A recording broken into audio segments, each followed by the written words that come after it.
doesn't scratch, doesn't pull my hair out.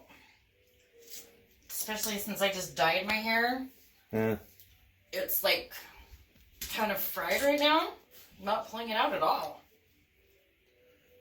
That's funny. It's gonna be like, wow. You got a huge part of it done. The video's only like a minute, 10 seconds right now.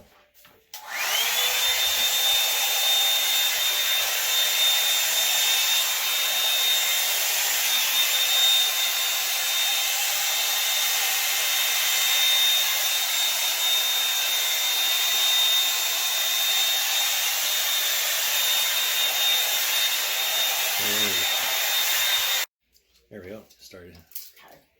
And it's honestly pulled out very little of my hair, which is impressive since I just dyed it today. The whole thing was like, what, 5 minutes, 10 minutes maybe?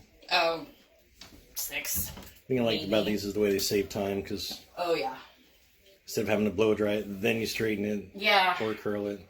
Yep, it's nice and shiny and all soft. All right, yeah. Great one. Really, Cool. really like this one. Alrighty. 2 thumbs up. Definitely.